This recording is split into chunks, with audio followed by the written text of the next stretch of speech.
digestive et nous avons parlé de certains aspects de digestion qui se déroulent au niveau de la cavité buccale. Alors dans cette vidéo, nous allons voir les processus de digestion qui se déroulent dans l'estomac.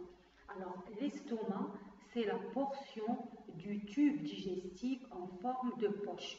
Elle est située entre l'ésophage et le duodénum. Alors l'estomac, il va recevoir les aliments déjà mâchés par la bouche et déglutis par l'ésophage. Alors l'estomac, elle est en rapport anatomique avec le foie à droite, la rate à gauche, le pancréas en arrière, le diaphragme en haut et les intestins en bas. Alors l'estomac, elle se divise en 4 régions. Alors vous avez le cardia, le fundus, le corps et le pylore. Alors le cardia, il entoure l'orifice supérieur de l'estomac, c'est-à-dire l'orifice par lequel l'ésophage communique avec l'estomac. Le fundus, c'est la partie arrondie au-dessus et à gauche du cardia. Le corps, par contre, c'est la grande partie centrale sous le fundus. Le pylore, c'est la partie inférieure de l'estomac qui se rattache au duodénum. Alors, le pylore, il comprend 2 parties. L'antre pylorique, qui est relié au corps de l'estomac, et le canal pylorique qui va mener au duodénum. Alors, lorsque l'estomac est vide, la muqueuse présente de larges plis qu'on appelle les plis gastriques et qui sont détectables à l'œil nu. Alors, l'estomac possède 2 bords. Vous avez le bord interne concave et le bord externe convexe. Alors, le bord interne concave de l'estomac, c'est ce qu'on appelle aussi la petite courbure. Alors que le bord externe convexe, c'est ce qu'on appelle la grande courbure. Alors, la petite courbure reçoit les principaux vaisseaux sanguins de l'estomac et elle reçoit aussi la terminaison des nerfs pneumogastriques. Alors, quant à la grande courbure, elle possède une grande plasticité et elle peut s'étirer notamment lorsque l'estomac se remplit. Alors, le pylore, il va communiquer avec le duodénum de l'intestin grêle par le sphincter pylorique. Je vous signale que les sphincters, ce sont des muscles circulaires dont la contraction ou le relâchement permet de fermer ou d'ouvrir les différents orifices. Alors, pour la paroi de l'estomac, elle a la même structure de base que celle des différentes parties du tube digestif, à savoir, vous avez une muqueuse qui est au contact direct de la lumière de l'estomac, une sous-muqueuse, une musculeuse et une séreuse qui est la tunique externe de la paroi stomacale. Alors, la seule différence par rapport à la structure histologique de l'ensemble du tube digestif, c'est la présence d'une couche musculaire circulaire oblique en plus de la couche musculaire circulaire et longitudinale. Donc, je répète, on a 3 couches de muscles, la couche longitudinale, circulaire et aussi on a une couche oblique. D'accord ? Dans les autres parties du tube digestif, on trouve ça, tout simplement 2 couches musculaires, la circulaire et la longitudinale. D'accord ? Alors, si on fait une coupe au niveau de la muqueuse gastrique et on observe au microscope, qu'est-ce qui nous montre l'examen microscopique? Alors, l'examen microscopique de la muqueuse stomacale nous montre qu'elle est formée d'un épithélium muqueux simple qui consiste en une seule couche de cellules, c'est-à-dire une couche monocellulaire. Alors, cet épithélium, il est parsemé de millions de profondes invaginations. Regardez la muqueuse, l'épithélium de la muqueuse stomacale s'invagine vers le fond, c'est-à-dire il s'invagine en profondeur. Alors, on a la formation d'étroits canaux qu'on appelle les fosses gastriques ou bien les cryptes gastriques. C'est au niveau de ces fosses gastriques que vont s'ouvrir les glandes exocrines gastriques qui vont sécréter le suc gastrique. D'accord? Alors, de quoi sont formées les glandes gastriques? Alors, les glandes gastriques sont constituées de différents types de cellules dont l'importance en nombre va varier d'une région à l'autre. Alors, quelles sont les cellules qu'on trouve?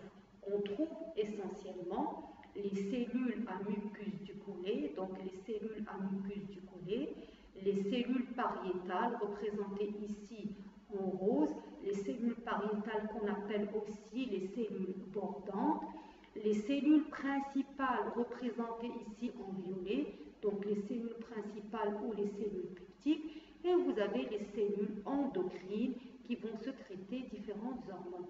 Alors, au fond des glandes, on trouve les cellules souches qui vont assurer le renouvellement de tous les autres types cellulaires. Donc, on va voir le rôle de chacun de ces cellules qui forment les glandes gastriques.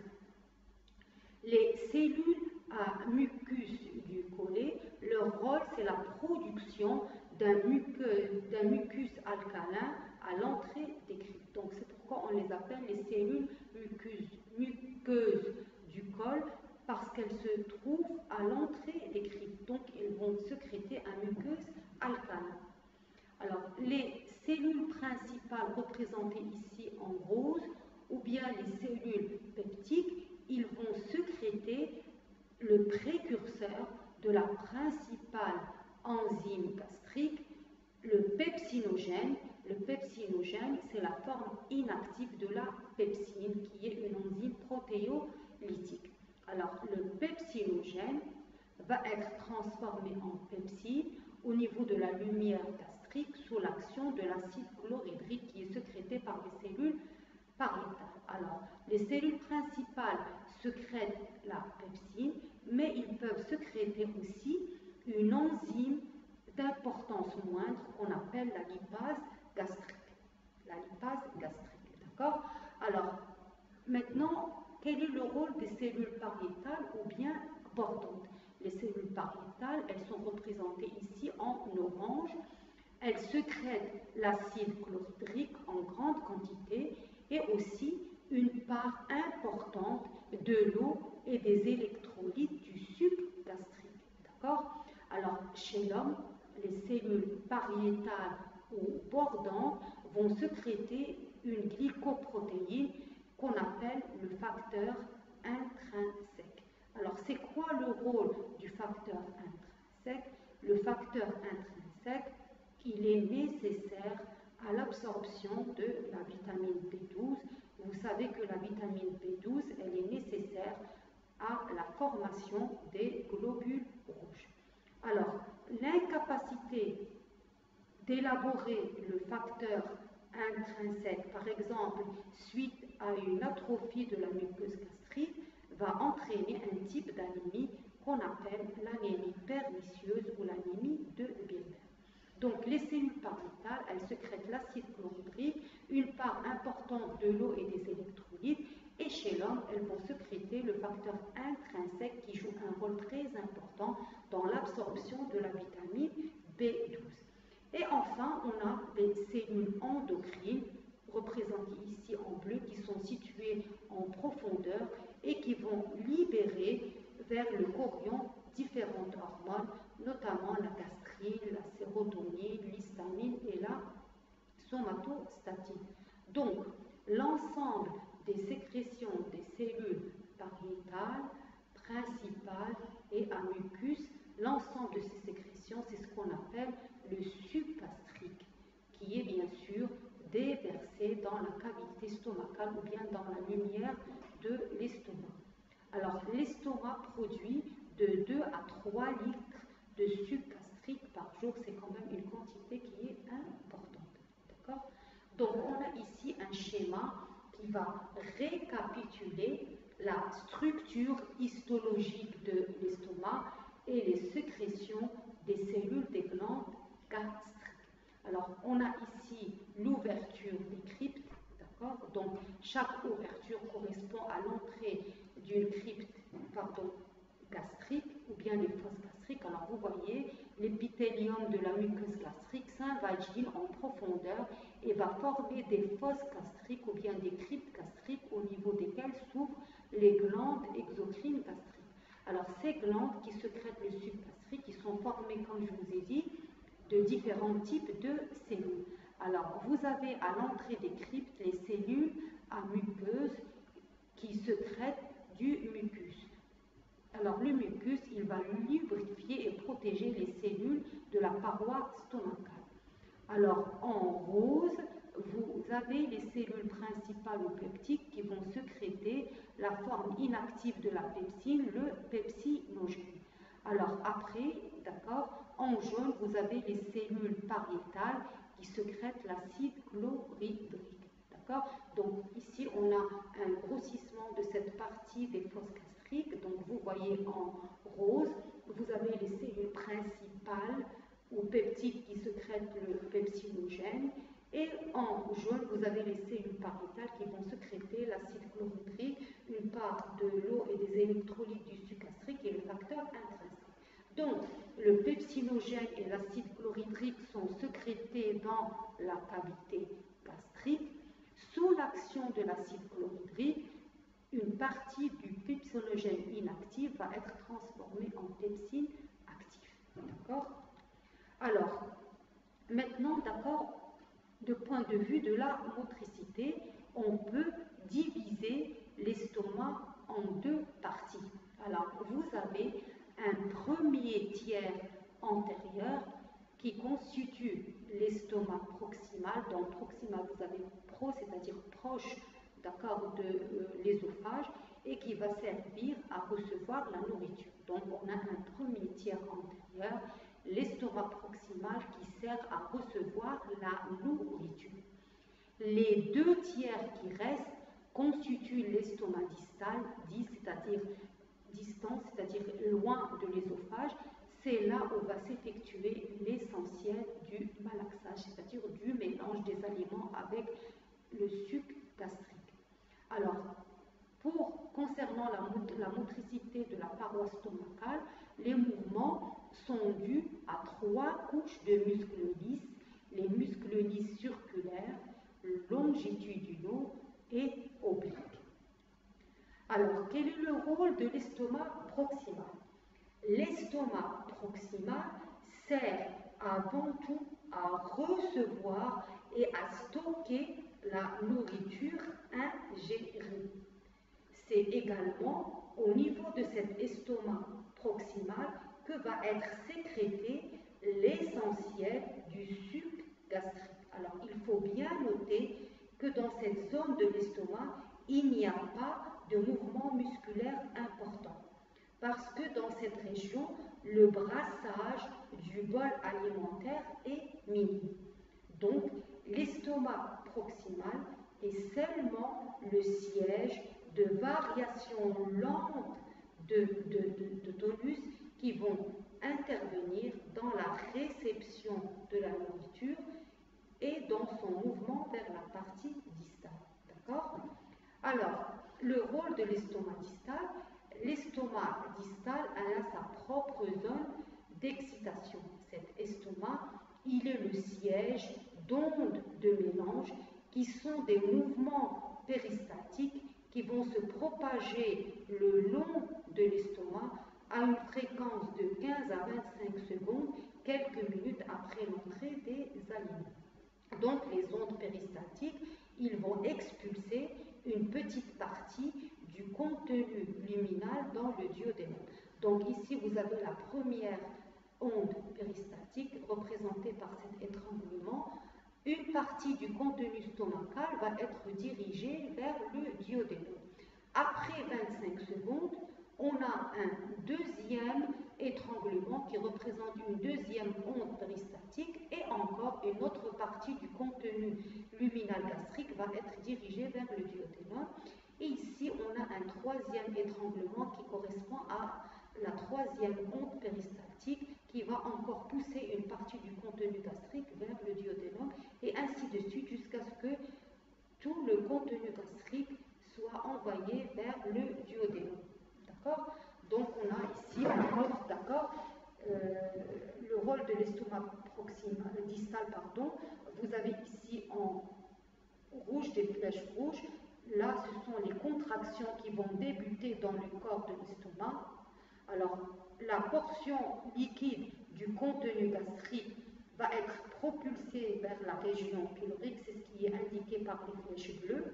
La portion solide qui n'a pas été digérée, elle va retourner, elle va être refoulée vers le corps de l'estomac, c'est ce qui est représenté par les flèches brunes ou rouges. D'accord? Alors, donc, par la suite, d'accord, d'autres contractions vont se produire au niveau de l'estomac, c'est ce qui est indiqué ici par les flèches violettes. Ils vont repousser à nouveau le contenu gastrique vers la région pylorique. La portion la plus liquide qui a la consistance voulue va être propulsée vers le duodénum, ce qui est indiqué par les flèches bleues. Le reste du contenu gastrique est refoulé vers le corps de l'estomac afin de continuer de subir l'action du brassage et du suc gastrique. Donc les aliments ils vont faire un mouvement de va-et-vient entre le pylore et l'œsophage jusqu'à ce que tous les aliments soient sous une forme liquide capable de passer à travers le sphincter pylorique. Donc, ces ondes péristaltiques, ondes contractiles puissantes, vont effectuer dans un mouvement de va-et-vient un brassage, c'est-à-dire un mélange important du bol alimentaire. Alors, ce brassage, il permet la macération, c'est-à-dire qu'il permet de tremper, d'imprégner les aliments avec les composantes du suc gastrique et il permet le mélange des aliments avec le contenu des sécrétions gastriques, ce qui va favoriser leur transformation en une bouillie semi-liquide appelée chyme. D'accord? Donc, le résultat de la digestion mécanique au niveau de l'estomac, c'est la production d'un chyme qui est une bouillie semi-liquide. Alors, ces mouvements péristaltiques, leur rôle, c'est de pousser ou de faire progresser le chyme vers le duodénum.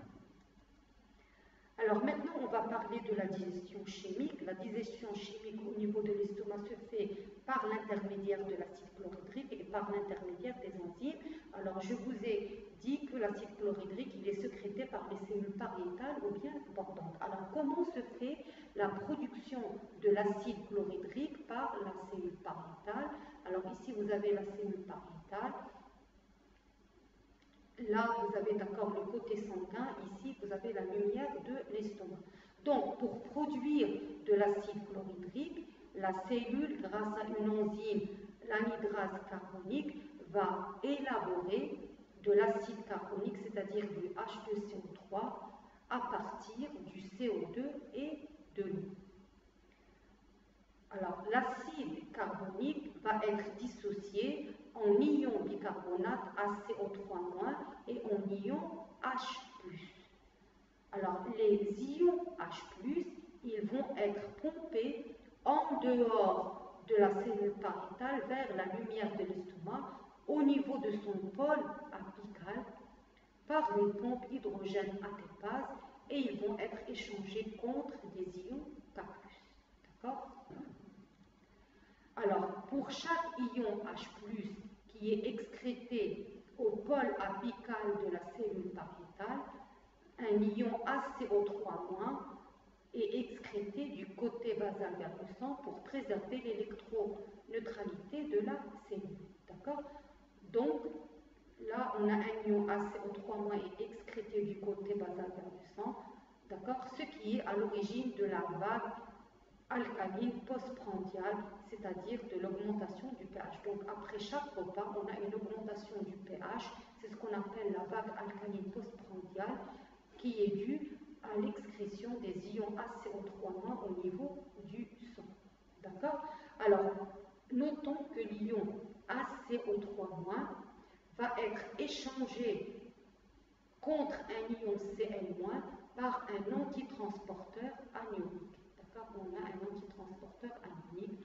Alors, l'ion Cl- va être excrété au pôle apical dans la lumière des glandes pour rejoindre les ions H+ via un canal chlorique. Donc, l'ion Cl- sera excrété au pôle apical dans la lumière des glandes pour rejoindre les ions H+ via un canal chlorique. Donc, après la combinaison de l'ion H+ avec Cl- va donner la Cl. D'accord? C'est comme ça qu'est produit l'acide chlorhydrique au niveau de la cellule pariétale. Alors, quel est le rôle de l'acide chlorhydrique? Alors, le liquide fortement acide de l'estomac va d'abord contribuer à défendre l'organisme contre l'invasion d'éléments étrangers en détruisant de nombreux microbes qui sont contenus dans la nourriture. D'accord? Donc, l'acide chlorhydrique, il va détruire les microbes qui peuvent être contenus dans la nourriture.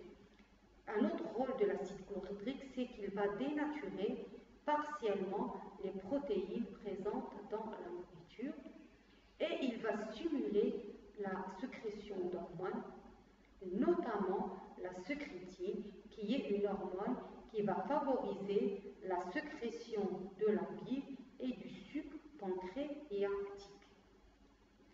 Alors, donc la digestion chimique se fait par l'action de l'acide chlorhydrique qui est sécrété par les cellules portantes et elle se fait par l'action des enzymes, notamment la pepsine et la lipase qui sont sécrétées par les cellules peptiques ou bien principales. D'accord? Alors la peptine, donc la digestion enzymatique des protéines, va commencer dans l'estomac principalement par l'intermédiaire de la pepsine. Alors la pepsine, c'est une endopeptidase, c'est-à-dire qu'elle va couper les liaisons peptidiques internes CONH. D'accord? Alors les pepsines, elles vont agir sur les liaisons peptidiques dans lesquelles le groupement aminé va provenir d'un acide aminé aromatique, c'est-à-dire qui contient un cycle benzène, soit la tyrosine ou bien la phénylalanine, et le groupement acide d'un acide aminé dicarboxylique qui contient deux fonctions carboxyl CO2, soit l'aspartate ou le glutamate. D'accord? Donc, le rôle des pepsines, ou bien de la pepsine, c'est la rupture des protéines en polypeptides ou bien en peptides de poids moléculaire et de complexité variable. Alors, quel est le pH optimal d'activité de la pepsine? La pepsine est active dans un pH de 1,5 à 3,5 et dès qu'elle passe dans le duodénum, elle devient inactive. Alors, les cellules principales sécrètent également une enzyme de moindre importance, la lipase gastrique. Donc, une autre enzyme de l'estomac, la lipase gastrique, va scinder les triglycérides à chaîne courte qui se trouvent dans les matières grasses du lait. Alors, cette enzyme, elle est particulièrement efficace quand le pH est situé entre 5 et 6.